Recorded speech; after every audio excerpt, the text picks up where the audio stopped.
नमस्कार विद्यार्थी मित्रांनो, मी सचिन चव्हाण तुम्हा सर्वांचं MPSC ज्ञान या यूट्यूब चॅनलमध्ये हार्दिक स्वागत करतो. मित्रांनो, आजचा व्हिडिओ आपला आहे वातावरणाचे दाबपट्टे. याबद्दल संपूर्ण माहिती या व्हिडिओमध्ये घेऊयात. चला मित्रांनो, सुरू करूयात. तुम्हा सर्वांना माझा जय जिजाऊ. तत्पूर्वी प्लीज चॅनलला लाईक, शेअर आणि सबस्क्राईब करायला जरूर विसरू नका. चला मित्रांनो, बघा, आपण म्हणताना असं म्हटलं की पृथ्वीवर दाबपट्टे आहेत. आपल्या इंट्रोडक्शनमध्येच आपण सांगितलं की वातावरणाच्या दाबपट्ट्यांचा अभ्यास आपण करणार आहोत. म्हणजेच पृथ्वीवर कुठेतरी दाबपट्टे आहेत. आता सर्वात पहिला प्रश्न तुमच्या मनात यायला हवा की दाबपट्टे म्हणजे नेमकं काय. तर बघा मित्रांनो, दाबपट्टे हा कन्सेप्ट मुळात दाब या शब्दावरून आला आहे. आता जो दाब आहे हा दाब कशाचा असा प्रश्न तुमच्या मनात पडू शकतो. तर मित्रांनो, हा जो दाब असतो तो असतो हवेचा दाब. म्हणजे अशी जर पृथ्वी असेल, तिच्या भोवती वातावरण आहे आणि या वातावरणामध्ये काय आहे, हवा आहे, तर इथे असणाऱ्या माणसावर किंवा इथे असणाऱ्या पृथ्वीच्या भूपृष्ठावर या हवेचा काही ना काहीतरी दाब पडतो. म्हणून या पृथ्वीवर दाबपट्टे क्रिएट झालेत. आता हे दाबपट्टे कसे क्रिएट झाले ते आपण पुढच्या स्लाईडवर नक्कीच बघूयात. पण तत्पूर्वी तुम्हाला दाब नावाचा कन्सेप्ट समजला असेल अशी आशा करतो. चला मित्रांनो, पुढे बघूयात. आता काय म्हटलं आहे आपण की हवेचा जो दाब आहे तो पृथ्वीवर सर्वत्र सारखा नाही आहे. पृथ्वीवर सर्वत्र सारखा आहे का? बिलकुल नाही आहे. याचं कारण म्हणजे काय? पृथ्वीवर पृथ्वीची जी साईज आहे किंवा जो आकार आहे तो या प्रकारचा आहे, बरोबर, अंडाकृती. वातावरण कदाचित अशा प्रकारचं असेल, म्हणजे कुठेतरी वातावरण कमी आहे, कुठेतरी वातावरणाची जाडी जास्त आहे, प्लस कुठे कुठे वातावरणाचे घटक जे आहेत ते जास्त प्रमाणात कंडेन्स्ड आहेत.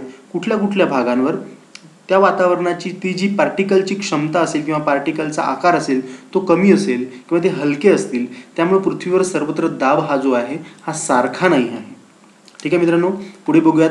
हवेचा दाब वेळोवेळी बदलत असतो. याच्यातला प्रत्येक लाईन ही तुमच्यासाठी MCQ आहे मित्रांनो. हे कुठे ना कुठे तुमच्या प्रश्नामध्ये येणार. हे सर्व जे लाईन्स टाकलेले आहेत ह्या सर्व कुठल्या ना कुठल्या पेपरमधून घेतलेल्या आहेत मित्रांनो. त्यासाठी तुम्ही एक एक लाईनला जरूर आरामशीर ऐका आणि बघा. बघा, मी काय म्हटलं, हवेचा दाब वेळोवेळी बदलत असतो. आता हा वेळोवेळी कसा बदलेल? तर बघा, असं कन्सिडर करा की एका जागी हवा आहे आणि ती हवा थंड आहे. जर हवा थंड असेल तर ऑब्व्हियसली तिच्यामध्ये काय असणार आहे, प्रेशर जास्त असेल. अजून कन्सिडर करा की हवा आता गरम आहे. गरम आहे म्हणजे तिच्यातले पार्टिकल्स दूर दूर जातील. तुम्ही फिजिक्समध्ये शिकलेले आहात की पार्टिकल्स कसे दूर दूर असतात ते. तर हवेमध्ये जर गरमपणा असेल तर पार्टिकल्स दूर दूर असतील, म्हणजे हवेचा दाब काय असेल, कमी असेल. म्हणजे प्रत्येक वेळेस हवेचा दाब काय होतो, वेगवेगळा होतो. वेळोवेळी तो काय होतो, बदलत असतो. बरोबर मित्रांनो. चला पुढे बघूयात. आता हवेच्या दाबावर परिणाम करणारे घटक कोणते कोणते आहेत? तर काही बेसिक घटक इथे दिलेले आहेत. एक म्हणजे प्रदेशाची उंची. म्हणजे समजा असं काहीतरी आपण कन्सिडर केलं आणि इथे तुमचा एक पर्वत आहे. कुठलाही पर्वत कन्सिडर करा. समजा आपण एव्हरेस्ट कन्सिडर केला, तर इथे असणारी हवा आणि इथे असणारी हवा याच्यात फरक आहे. कारण की इथे समजा आपल्या पर्वत याची उंची किती आहे, जवळजवळ 8,844 मीटर एवढी उंची आहे. म्हणजे समजा 8 किलोमीटर असं पकडा तात्पुरत्यासाठी. 8 किलोमीटरवर हवा काय असणार आहे, विरळ असणार आहे. म्हणजे इथे पडणारा जो दाब आहे तो काय असेल, कमी असेल. बरोबर. कशाच्या तुलनेत? इथे म्हणजे भूपृष्ठावर असणाऱ्या एखाद्या ऑब्जेक्टच्या तुलनेत त्याची उंची कमी आहे आणि ती उंची कमी असल्या कारणाने एवढी जी हवा असेल या हवेचा दाब जो आहे तो याच्यावर पडणार, याच्यावर नाही पडणार. म्हणूनच काय की प्रदेशाच्या उंचीनुसार हवेच्या दाबावर काय होतो, परिणाम होतो. दुसरं म्हणजे आत्ताच आपण सांगितलं तसं हवेचं तापमान. हवेचं तापमान म्हणजे काय? आत्ताच आपण सांगितलं की कुठली हवा जर गरम असेल, ती जर हॉट असेल तर तिचं आकारमान वाढेल, पण तिचा जो वजन असेल ते काय होईल, कमी होईल. कारण की पार्टिकल्स दूर दूर जातील, म्हणजे तिचं वजन काय होईल, कमी होईल. मग ती हॉट असल्यास तिचं वजन कमी, आणि ती जर थंड असेल, ती जर कोल्ड असेल, एअर असेल, ती ध्रुवावरची जर एअर असेल तर तिचे जे आकार असेल, तिचा जो काय म्हणू आपण त्याचा जो वजन असेल ते वजन काय असेल, जास्त असेल. त्यामुळे हवेचं तापमान सुद्धा काय करते, दाबावर परिणाम करते. दुसरं महत्त्वाचं म्हणजे बाष्पाचं प्रमाण. जर बाष्पाचं प्रमाण जास्त असेल, जर बाष्पाचं प्रमाण काय असेल, जास्त असेल, तर तुमच्याकडे हवेचं वजन सुद्धा काय असेल, जास्त असेल. का जास्त असेल हवेचं वजन जास्त? कारण की बाष्प असेल म्हणजे त्याच्यात वॉटर ड्रॉपलेट्स असतील, पाण्याचे काही थेंब असतील, पाण्याचे काही सूक्ष्म कण असतील, आणि ते सूक्ष्म कण काय करतील, त्या हवेचं वजन वाढवतील आणि जर हवेचं वजन वाढलं तर नक्कीच तुमचा दाबसुद्धा काय होईल, वाढेल. तसंच एक्झॅक्टली अपोजिट, जर बाष्पाचं प्रमाण कमी असेल तर हवेमधलं जे वजन आहे ते काय होईल, कमी होईल, कारण की पाण्याचं प्रमाण काय असेल, कमी असेल. दुसरं बघा, हा एक महत्त्वाचा MCQ, हवेचा दाब उंचीनुसार कमी होत जातो. म्हणजे जसं जसं आपण वर चाललो तसं तसं काय होईल, हवेचं दाब आहे हा कमी होईल. जसं इथे आपण या एव्हरेस्टच्या उदाहरणामध्ये बघितलं. वर म्हणजे काय, म्हणजे समजा इथे कुठेतरी आपली एक पर्वत आहे असंच कन्सिडर करूया परत, आणि मी आता हळूहळू वर जातोय. मी जसा जसा वर जाईल तसं तसं इथे जे डेन्सर मीडियम असतं हवेचं, जे कुठल्याही हवेचं डेन्सर मीडियम ते की भूपृष्ठाच्या लगत असतं, ते काय होईल, हळूहळू कमी होत जाईल, कारण की मी वरच्या दिशेला जातोय. आणि एवढी हवा जी आहे ती कमी होत गेल्याने त्या हवेचं वजन कमी होईल. म्हणजेच मी जसं जसं वर जाईल तशी तशी मला हवेचं जे वजन आहे ते कमी कमी होत जाईल.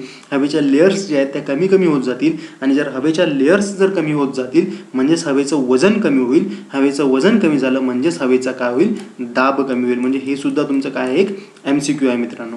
बघा पुढे काय म्हटलं आपण, जर तापमान जास्त असेल, म्हणजे हवेचं जर तापमान जास्त असेल तर हवेचा दाब काय असेल, कमी असेल. कारण काय, आपण मगाच सांगितलं, काय सांगितलं, की हवेचं जर तापमान जास्त असेल तर हवेमध्ये वॉटर ड्रॉपलेट्स नसतील, हवेचं जे आकारमान असेल ते जास्त असेल. वॉटर ड्रॉपलेट्स नसल्या कारणाने हवेचं वजन काय होईल, कमी होईल, आणि वजन कमी आहे म्हणजेच काय आहे, तुमचा दाब कमी आहे. याच्या एक्झॅक्टली अपोजिट, जर तापमान कमी असेल तर हवेचा दाब काय असेल, जास्त असेल. हवेमध्ये बाष्पाचं प्रमाण काय असेल, जास्त असेल. हवेमध्ये जर बाष्पाचं प्रमाण जास्त असेल तर तुमच्याकडे काय जास्त असणार, हवेचं वजन जास्त असणार, कारण त्याच्यामध्ये पाण्याचे सूक्ष्म कण असतील आणि त्यांचं वजनसुद्धा काय होईल मित्रांनो, जास्त होईल. चला पुढे घेऊयात. बघा आता ही एक गोष्ट आपण इथं पहिल्यांदा क्लिअर करून घेऊ, पुढे येणाऱ्या स्लाईडवर अजून तुम्हाला नक्कीच कळेल. बघा व्हिडिओमध्ये तुम्हाला बोलता बोलता आपण दाबपट्ट्यांचा जो काही उल्लेख केला तो उल्लेख आता इथे तुम्हाला समजेल. सर्वात महत्त्वाचं तुम्हाला पहिल्यांदा समजून घ्यायचं आहे की पृथ्वीवर जे कुठले दाबपट्टे आहेत ते तापमान या गोष्टीशी रिलेटेड आहेत. कुठल्या गोष्टीशी रिलेटेड आहेत मित्रांनो, तापमान ह्या गोष्टीशी काय आहेत, ते रिलेटेड आहेत मित्रांनो. ठीक आहे, मग पहिल्यांदा आपल्याला तापमान पट्टे कोणते आहेत ते समजून घेऊयात आणि त्यानंतर आपण मग दाबपट्टे काय आहेत ते समजून घेऊयात. आता आपण याच्या आधीच्या लेक्चरमध्ये बोलताना असं सांगितलं होतं की सूर्यचा प्रकाश जो आहे तो पृथ्वीवर सर्वत्र समान पडत नाही. का समान पडत नाही, कारण की पृथ्वी काही अशा काही आकाराची नाही आहे की इकडे कुठेतरी सूर्य असेल म्हणजे इथं पण तोच प्रकाश मिळेल, इथे सुद्धा काय होईल, तोच प्रकाश मिळेल. पृथ्वी ही गोल आकाराची असल्या कारणाने त्याचा प्रकाश कुठेतरी तीव्र असणार, कुठेतरी हलका असणार, कुठेतरी काहीच नसणार. अशाच प्रकारे पृथ्वीवर काय क्रिएट झालेले आहेत, तापमानाचे पट्टे क्रिएट झाले आहेत. मग किती तापमानाचे पट्टे क्रिएट झाले आहेत, तर 5 तापमानाचे पट्टे क्रिएट झाले आहेत. कसे क्रिएट झालेत बघा, 23.5 अंश उत्तर ते 23.5 अंश दक्षिण ह्या भागामध्ये सूर्याची जी किरणं असतात ती सरळ पडतात. कशी पडतात, सरळ पडतात. 23.5 उत्तर म्हणजे हा झाला तुमचा कर्कवृत्त आणि 23.5 दक्षिण म्हणजे हा झाला तुमचा मकर वृत्त मित्रांनो, बरोबर. ह्या भागात काय होतं, तापमान जे आहे ते जास्त असतं, कारण सूर्याची किरणं काय असेल ती सरळ पडलेली आहेत. म्हणून हे जे कटिबंध आहे ते कुठलं आहे, आपलं उष्ण कटिबंध आहे मित्रांनो. ठीक आहे, त्याच्यानंतर आपण पुढे बघूयात की पुढे सूर्याची किरणं तिरपी होतात. कुठपर्यंत, 66 अंश उत्तर आणि 66 अंश दक्षिण या भागामध्ये सूर्याची किरणं काय होतात, तिरपी पडतात. आणि तिरपी पडल्यामुळे इथे काय होतो, सूर्यप्रकाश इथल्यापेक्षा कमी मिळतो. जर इथे सूर्यप्रकाश जर कमी मिळत असेल तर हा नक्कीच उष्ण कटिबंध नसेल. मग हा कुठला आहे, तर हा आहे समशीतोष्ण कटिबंध. मग समशीतोष्ण कटिबंध किती आहेत आपल्याकडे, हा एक आणि हा एक, असे एकंदरीत किती, 2 झाले. 2 आणि हा उष्ण कटिबंध एक, 3 झाले मित्रांनो आपल्याकडे. ठीक आहे, बघा आता काही भागामध्ये सूर्याचा प्रकाश अक्षरशः तिरपा पडतो, जिथपर्यंत सूर्याचा प्रकाश पोहोचू शकत नाही. अशी काहीतरी सूर्याची किरणं पडायला पाहिजे होती, पण तिथपर्यंत सूर्याचा प्रकाश पोहोचू न शकल्या कारणाने इथं जे वातावरण असतं ते नेहमी शीत या प्रकारचं वातावरण असतं. म्हणजे हे सुद्धा काय झाले, तुमचे शीत कटिबंध झालेत. आणि हे पण किती आहेत मित्रांनो, 2. असे एकंदरीत तुमच्याकडे किती तापमानपट्टे झाले, 5 तापमानपट्टे झालेत तुमच्याकडे. आता या तापमानपट्ट्याला अनुसरूनच तुमच्याकडे काही हवादाब पट्टे क्रिएट झालेत. आत्ताच आपण एक गोष्ट शिकलो होतो मित्रांनो, की जर तापमान जर जास्त असेल तर हवादाब पट्टा जो असतो किंवा हवाचा जो दाब असतो तो काय असतो, कमी असतो. आणि जर तापमान कमी असेल तर हवेचा जे दाब असतो तो काय असतो, जास्त असतो. तोच कन्सेप्ट तुम्हाला इथे लागू करायचा मित्रांनो. आणि त्याच कन्सेप्टनुसार आपल्याकडे किती दाबपट्टे क्रिएट झाले, तर आपल्याकडे दोन्ही गोलार्ध मिळून 7 दाबपट्टे क्रिएट झालेत. आता हे 7 दाबपट्टे कुठले कुठले आहेत ते बघा. हा तुमचा विषुववृत्तीय कमी दाबपट्टा, इथे आला मध्य अक्षवृत्तीय जास्त दाबपट्टा, इथे आहे उपध्रुवीय कमी दाबपट्टा आणि सर्वात वर आहे ध्रुवीय जास्त दाबपट्टा. हे झाले सगळे उत्तर गोलार्धातील, तसेच अक्षरशः दक्षिण गोलार्धात सुद्धा. मध्य अक्षवृत्तीय जास्त दाबपट्टा, उपध्रुवीय कमी दाबपट्टा आणि ध्रुवीय जास्त दाबपट्टा.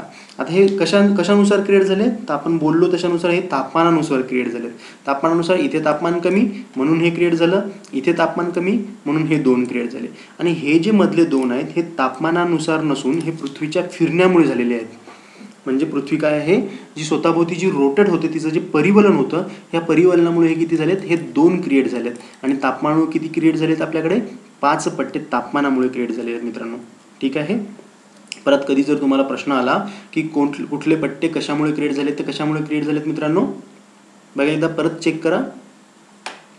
हा तापमानामुळे विषुववृत्तीय कमी दाबपट्टा, ध्रुवीय जास्त दाबपट्टा आणि इकडे खाली सुद्धा ध्रुवीय जास्त दाबपट्टा. म्हणजे 3 किती कशानुसार क्रिएट झालेत, तापमानामुळे क्रिएट झाले आहेत मित्रांनो. आणि मधले जे दोन हे जे आहेत, हे जे 4 आहेत हे कशामुळे क्रिएट झालेले आहेत, पृथ्वीच्या फिरण्यामुळे. म्हणजे हा 4 आणि 3चा असा कुठला तरी स्ट्रक्चर असेल. ही गोष्ट लक्षात ठेवा. पुढच्या डायग्राममध्ये परत एक्सप्लेन करूयात आपण याला. बघा आता आपण मग बोलताना 2 गोष्टी एक्सप्लेन केल्या, तापमान आणि हवादाबाचे पट्टे. आता हे दोन तापमान आणि हवादाब पट्टे हे काय आहेत, परस्पर संबंध आहेत. आपण आत्ताच एक्सप्लेन केला. तापमान जास्त असल्या कारणाने तिथे काय झालेलं आहे, दाबाचा पट्टा तयार झालेला आहे. बघा आता दोघांमध्ये एक डिफरन्स सुद्धा आहे. तापमानाचे पट्टे जे आहेत ते कसे आहेत, सलग आहेत. आपण आत्ताच्या डायग्राममध्ये बघितलं होतं की ते कसे आहेत, सलग आहेत. आणि हवादाब पट्टे काय आहेत, ते सलग नाही आहेत. ठीक आहे. बघा पुढे तापमान पट्ट्यांचा अक्षवृत्तीय विस्तार कसा आहे, जास्त आहे. म्हणजे खूप जास्त काळासाठी. इथं जर असं तापमान पट्टा असेल, म्हणजे आपण 0 पासून 23.5 पर्यंत एक तापमानाचा पट्टा बघितला होता मित्रांनो, तर एवढं जर अक्षवृत्तीय डिस्टन्स आहे, खूप जास्त आहे. म्हणून आपण असं म्हटलं की अक्षवृत्तीय विस्तार कसा आहे, जास्त आहे. पुढे आपण काय म्हटलं की हवादाब कशावरून काय आहे, तर हवादाब पट्टा जो येतो, दाबाचा जो पट्टा असतो त्याचा अक्षवृत्तीय विस्तार कसा आहे, कमी आहे. म्हणजेच कसं, तर जेव्हा आपण आत्ताच डायग्राम बघितली त्याच्यामध्ये हा कन्सेप्ट सांगितला होता की आपण इक्वेटरवरनं 0.5 म्हणजे 0 पासून 5 असं अंतर कॅल्क्युलेट केलं होतं. तर ते जे आहे ते काय आहे, कमी आहे. या 23.5 पेक्षा हे 5 खूप कमी आहेत. म्हणजे अक्षवृत्तीय विस्तार दाबपट्ट्यांचा हा कमी आहे. मग किती तापमान पट्टे आपल्याकडे, 5 तापमान पट्टे आहेत. आपण चेक केलेत आत्ताच. आणि हवादाब पट्टे किती आहेत, 7 आहेत. येणाऱ्या डायग्राममध्ये परत हीच गोष्ट एक्सप्लेन करूयात आपण. बघा आत्ताच आपण बोलताना काय म्हटलं होतं की ह्यांचा आणि ह्यांचा संबंध आहे. हो, तापमान पट्ट्यांचा आणि दाबपट्ट्यांचा संबंध आहे. परत आपण असं म्हटलं होतं की तापमान पट्ट्यांची जो अक्षवृत्तीय विस्तार आहे तो खूप जास्त आहे. बघा 0 ते 23.5 इकडे आणि 23.5 इकडे, बरोबर. म्हणजे 46 आणि 47 म्हणजे 47 अंश एवढा एकच तापमान पट्टा आहे. उष्ण तापमान पट्टा किती आहे, जवळजवळ 47 अंश एवढा आहे. 47 अंश अक्षवृत्त एवढा आहे. आणि इथे बघा इथे किती आहे, हा फक्त हा इक्वेटर जर आपण इथे काढला तर हा 5 आणि हा 5 म्हणजे 10 अंशाचा, 10 अंश आणि 47 अंश. याच्यामुळे काय आहे की अक्षवृत्तीय विस्तार तापमान पट्ट्यांचा जास्त असतो आणि अक्षवृत्तीय विस्तार दाबपट्ट्यांचा काय असतो, कमी असतो मित्रांनो. तसे एकंदरीत किती दाबपट्टे पाहिलेत आपण, 7 दाबपट्टे पाहिलेत. आता कसे क्रिएट झालेत ते मी सांगणार. तत्पूर्वी तुम्हाला एक गोष्ट लक्षात घ्यायची आहे की दाबपट्टे कसे आहेत, विषुववृत्तीय कमी दाबपट्टा मध्ये जर इक्वेटर काढलं तर 5 अंश वर आणि 5 अंश खाली असा. मध्य अक्षवृत्तीय दाबपट्टा दोन्ही गोलार्धामध्ये आहेत. ते कुठून कुठपर्यंत आहे, 25 पासून 35 पर्यंत. नंतर उपध्रुवीय कमी दाबपट्टा आहे, तो कुठे आहे, 55 पासून 65 पर्यंत. आणि सर्वात वर ध्रुवीय जास्त दाबपट्टा आहे, तो आहे 80 पासून 90 अंशापर्यंत मित्रांनो. हे बोथ साईड सेम आहे. म्हणजे वर जेवढे पट्टे आहेत तेवढेच पट्टे खालच्या दक्षिण गोलार्धात सुद्धा आहेत. ठीक आहे मित्रांनो. बघा आता आपण एक एक पट्टा शिकूया. तिथे विषुववृत्तीय कमी दाबाचा पट्टा हा एकच आहे, बरोबर. असे एकंदरीत 7 आहेत. तर आपण इथे ते मोजून घेऊयात सगळ्या शेवटी की किती आहेत विषुववृत्तीय कमी दाबाचे पट्टे. तर विषुववृत्त 1 असल्या कारणाने तिथे असणारा जो कमी दाब आहे त्याचा पट्टा सुद्धा किती आहे, 1 आहे. आता मला सर्वात आधी तुम्हाला ही गोष्ट क्लिअर करायची आहे की हा विषुववृत्ताचा पट्टा इथेच का आला. आता साधा प्रश्न आहे, इथेच का आला, कारण की तिथे विषुववृत्त आहे म्हणून विषुववृत्ताच्या जवळ पट्टा आला. पण त्यामध्ये एक शब्द आला की कमी दाबाचा पट्टा. म्हणजे इथे असणारा जो पट्टा आहे तो काय आहे, कमी आहे. दाब त्याचा काय आहे, कमी आहे. आणि त्याचं एकमेव कारण म्हणजे इथे असणारा सूर्य. जेव्हा सूर्याची किरणं विषुववृत्तावर सरळरित्या पडतात, विषुववृत्तावर कशी पडतात ते सरळ पडतात. तर जेव्हा ती सरळ पडल्या कारणाने तिथली हवा जी आहे ती काय होते तापते आणि ती तापून कुठल्या दिशेला जाते ऊर्ध्व दिशेला जाते. मग जर हवा जर वरच्या दिशेला चालली तर हवेचा दाब खाली पडणार नाही आणि जर हवेचा दाब खाली पडला नाही तर इथे कुठला दाब क्रिएट होणार आहे मित्रांनो तर इथे कमी दाब क्रिएट होणार आहे. कुठला दाब होणार आहे इथे कमी दाब क्रिएट होणार आहे आणि म्हणूनच काय सांगितलं आपण की विषुववृत्तीय कमी दाबपट्टा हा 5 अंश दक्षिण ते 5 अंश उत्तर ह्याच्यामध्ये असतो. याच्यामध्ये तुमचा इक्वेटर 0ला आहे मित्रांनो. तुम्हाला कळलं कारण कळलं हे विषुववृत्तावरच आपण का 0 डिग्रीचा पट्टा आणि तो पण कमी दाबाचा म्हटलेला आहे. तर त्याचं कारण हे आहे की तिथली हवा काय होते ऊर्ध्व दिशेने चालायला लागते आणि त्यामुळे दाब कमी होतो आणि तिथे काय होतो पट्टा क्रिएट होतो मित्रांनो. ठीक आहे. ह्या पट्ट्यालाच अजून एक नाव आहे त्याला म्हणतात डोलड्रम पट्टा. याचा शब्द आहे याला काय म्हणतात डोलड्रम पट्टा आणि दुसरं म्हणजेच काय विषुववृत्तीय शांत पट्टा असं म्हणतात. आता शांत पट्टा म्हणजे काय की जर समजा ही पृथ्वी जर आपण काढली इथे इथून काय केलेलं आहे आपण इक्वेटर काढला हा 5 अंश हा 5 अंश म्हणजेच काय होतं इथून हवा काय होत आहे चालली जात आहे आणि इथे कुठली हवा काय म्हणतो आपण त्याला इथून हवा जर निघून गेली मग आता जर ही हवा इथून निघून गेली तर इथे येणारी हवा नसल्या कारणाने हा काय आहे शांत पट्टा म्हणून क्रिएट होतो. इथे हवा नाही आहे इथे कुठलं वादळ होणार नाही इथे कुठली जास्तीचा पाऊस आपण पडू शकतो. पाऊस का पडतो त्याचा आपण एखाद्या नवीन व्हिडिओमध्ये पावसाच्या व्हिडिओमध्ये मी तुम्हाला नक्की सांगेल की इथं कुठल्या प्रकारचा पाऊस पडतो आणि जगातील सगळ्यात जास्त पाऊस इथेच का पडतो ह्याचं कारणसुद्धा आपण येणाऱ्या व्हिडिओमध्ये नक्कीच डिस्कस करू मित्रांनो. पण इथे हवा नसल्या कारण हा कसा आहे शांत पट्टा आहे. म्हणून एक MCQ तुमच्यासाठी याला काय पट्टा म्हणतात डोलड्रम पट्टा म्हणतात किंवा याला काय म्हणतात शांत पट्टा असं म्हटलं जातं मित्रांनो. ठीक आहे. चला पुढे बघूयात. आता बघा आपण पुढचा कन्सेप्ट घेऊया. आता आपण सांगितलं की मध्य अक्षवृत्तीय जास्त दाबपट्टा म्हणजे आपण आता ह्या पट्ट्यांबद्दल बोलतोय. मध्य अक्षवृत्तीय जास्त दाबपट्टा किंवा याला उपोष्ण पट्टे सुद्धा असं म्हटलं जातं. याला काय म्हणतात उपोष्ण पट्टे. उत्तर गोलार्धातील उपोष्ण पट्टा आणि दक्षिण गोलार्धातील उपोष्ण पट्टा असं सुद्धा म्हटलं जातं. पण याला काय नाव आहे मध्य अक्षवृत्तीय जास्त दाबपट्टा. दोन्ही गोलार्धामध्ये एक एक म्हणजेच किती 2 असे एकंदरीत हे 2 असे पट्टे आहेत. हे कुठून कुठपर्यंत आहे मित्रांनो ही जे आहे हे कुठून कुठपर्यंत आहे ते 25 ते 35 डिग्री या भागामध्ये आहेत. 25 ते 35 डिग्री उत्तर गोलार्ध सेम तसाच पट्टा दक्षिणेला साईडला तो आहे दक्षिण गोलार्ध. आता इथे काय म्हटलं आपण हवा कशी असते कोरडी असते. जर हवा जर कोरडी असेल तिच्यामध्ये बाष्प नसेल तर तिच्यापासून पाऊस पडेल का मित्रांनो त्याच्यामुळे पाऊस पडत काय होते इथे पाऊस पडत नाही. जर इथे पाऊसच पडत नसेल म्हणजे ह्या ज्या पट्टा आहे ह्या पट्ट्यामध्ये जर पाऊसच पडत नसेल तर तिथे कुठला भाग क्रिएट होणार आहे तिथे एक भाग क्रिएट होणार आहे त्याला म्हणतात वाळवंट. आणि ते पण कुठल्या प्रकारचे उष्ण प्रकारचे वाळवंट असतात कारण की तिथे काय होत आहे पाऊस पडत नाही मित्रांनो. तर हा सर्वात महत्त्वाचा MCQ तुमच्यासाठी की इथे पाऊस पडत नाही कुठल्या याच्यामध्ये 25 ते 35 आणि हा पट्टा कुठला मित्रांनो हा पट्टा आहे. ठीक आहे. आणि दुसरं महत्त्वाचं म्हणजे काय हा जास्त भाराचा पट्टा आहे. आता हा जास्त भाराचा पट्टा कशामुळे तयार झालेला आहे तर इथून काय म्हटलं होतं आपण की हवा काय होत आहे सूर्यामुळे सूर्यकिरण जे सरळ असतात त्याच्यामुळे हवा काय होत आहे हलकी होत आहे आणि ती वर जाते आणि ती वर वर जात जात जात जात पुढे चालून थंड होऊन ती कुठे येते या 25 ते 35 डिग्री या भागामध्ये येते. या साईडला सुद्धा सेम 25 ते 35 डिग्री या भागामध्ये ती काय होते खाली येते ती खाली उतरते आणि ती हवा वरतून खाली येत असल्या कारण ती थंड असते पण कशी असते कोरडी असते. ती थंड असल्या कारणाने ती जड होते आणि ती जड झाल्या कारणाने ती खाली येते आणि ती खाली आल्यानंतर तिचं वजन वाढतं आणि ती म्हणून काय होते इथे कुठला पट्टा तयार होतो मित्रांनो सर्वात महत्त्वाचं आपण काय सांगितलं जास्त दाबाचा पट्टा क्रिएट होतो. कुठून कुठपर्यंत 25 ते 35 डिग्री. आता एक प्रश्न असा विचारला गेला होता UPSCच्या परीक्षेमध्ये की ह्या पट्ट्याच्या म्हणजे इथे ह्या ज्या पट्ट्यामध्ये 25 ते 35 हा जो पट्टा असेल ह्या पट्ट्याच्या जे कुठले देश असतील त्याच्या पूर्व भागापेक्षा पश्चिम भागामध्ये जास्त वाळवंट आहेत. हा MCQ बरोबर आहे की चूक आहे सांगा बरं. त्याचं उत्तर काय आहे बरोबर आहे. कारण बघा की समजा हा माझा 25 ते 35 असा पट्टा आहे आणि इथे समजा एक देश आहे. इकडून कुठून तरी वारे येतात.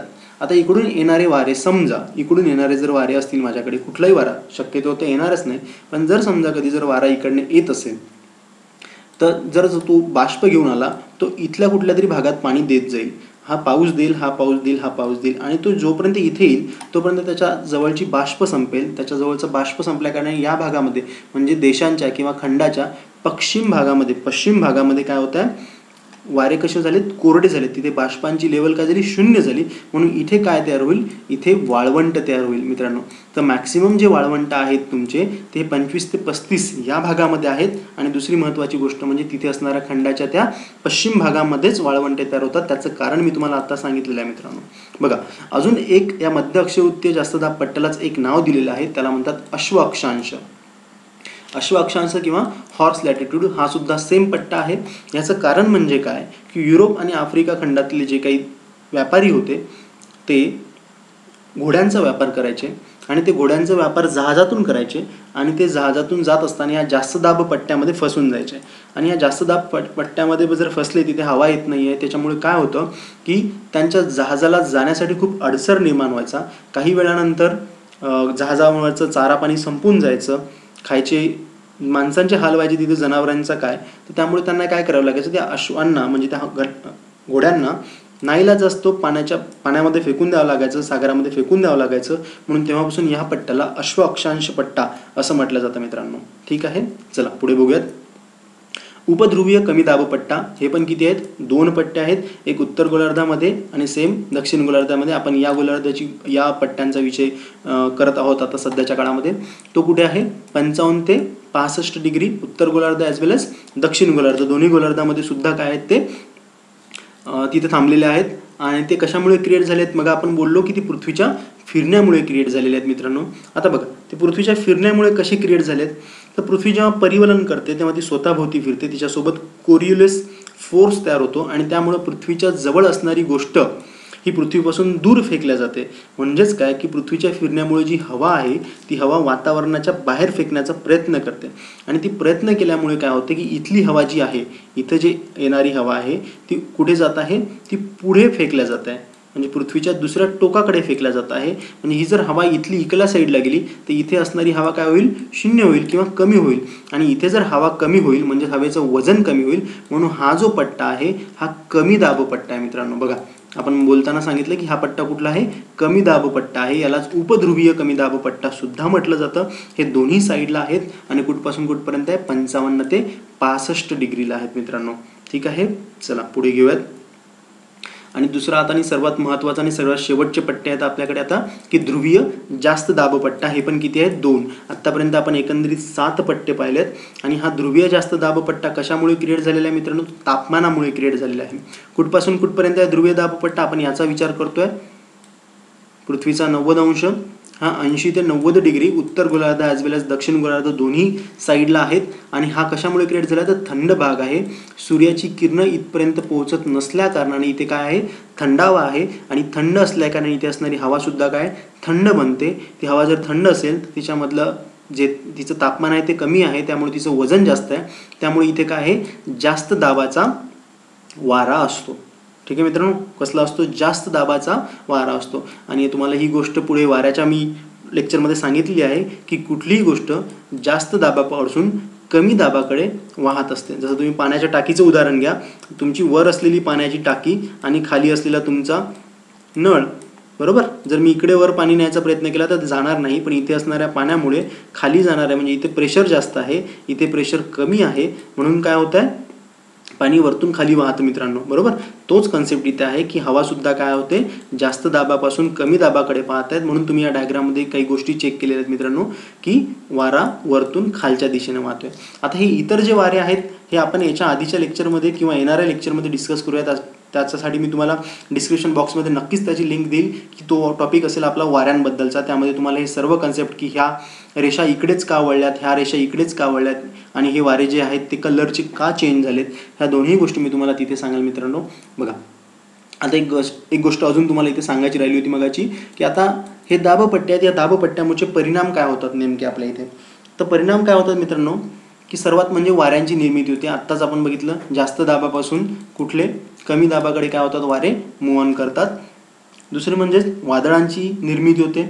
वादळांची निर्मिती म्हणजेच काय की समजा जे दाब आहेत ते दाब जर खूप फास्टमध्ये चेंज होत असेल, म्हणजे समजा इथे काहीतरी 90चा दाब आहे आणि तो लगेच इथे काय होत आहे 89चा होत आहे, असा जर दाब एकदम फास्टमध्ये चेंज होत असेल तर वारा काय होईल, एकदम जोरात वाहायला लागेल. आणि जेव्हा वारा जोरात वाहतो तेव्हाच काय होते, वादळांची निर्मिती होते मित्रांनो. म्हणजेच हवामानाच्या ज्या दाबपट्ट्या आहेत त्यामुळे काय होत आहे, वादळाची निर्मिती होते. आरोह पर्जन्याची निर्मिती होते. आपण ज्या डोलड्रम पट्ट्याचा विचार केला तिथे हवा असा वर जाते, हवा वर जाऊन तिचं काय होते, ढग तयार होतात आणि लगेच वरतून काय होते, पाऊस पडतो. म्हणजे सकाळी हवा तापून वर जाणं आणि संध्याकाळी वरतून काय होणं, थंड होऊन खाली येणं, म्हणजेच पावसासोबत खाली येणे, यालाच आरोह पर्जन्य असं सुद्धा म्हटलं जातं मित्रांनो.